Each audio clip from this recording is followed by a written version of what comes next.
أستاذ طه، إيه رأيك في السوق دلوقتي؟ الأسعار طالع ولا نازل؟ بص يا أستاذة، الفترة الحالية في أكتوبر السوق فيها ركود طبيعي. ده مش معناه إن الأسعار هتنزل كتير، ولا معناه إن السوق وقف.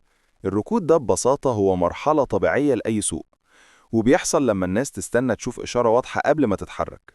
والحقيقة اللي معظم الناس مش شايفاها إن الركود ده بيخلق فرص ممتازة للي عايزين يستثمروا أو يشتروا سكن.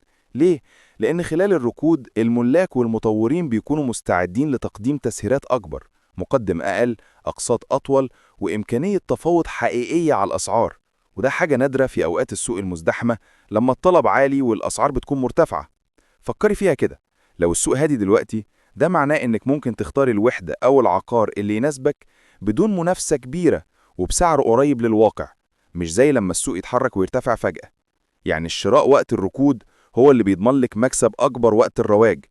وبالنسبة لأكتوبر بالتحديد، المدينة بتتطور يوم عن يوم، في شوارع جديدة، مواصلات، جامعات، مولات، كل حاجة حواليكي بتزيد قيمة العقار مع الوقت. بمعنى تاني، كل يوم بتتقدم فيه المدينة، كل يوم قيمة العقار اللي تشتريه دلوقتي هتزيد. الركود مش عدو، الركود فرصة، فرصة انك تشتري او تستثمر بعقلانية بدون ضغط وباختيار افضل الوحدات.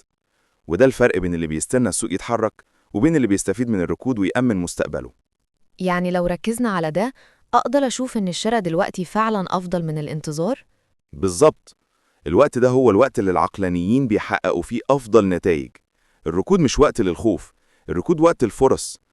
كل شخص فاهم السوق عارف إن الوقت الصح للشراء هو دلوقتي، قبل ما الأسعار تعود الارتفاع مع الحركة القادمة للسوق. يعني تنصحني أشتري دلوقتي مش أستنى؟ بالظبط، الشراء وقت الركود هو اللي بيضمن لك مكسب وقت الرواج، واللي بيأجل الضرار دلوقتي ممكن حد تاني يكسب منه بكرة.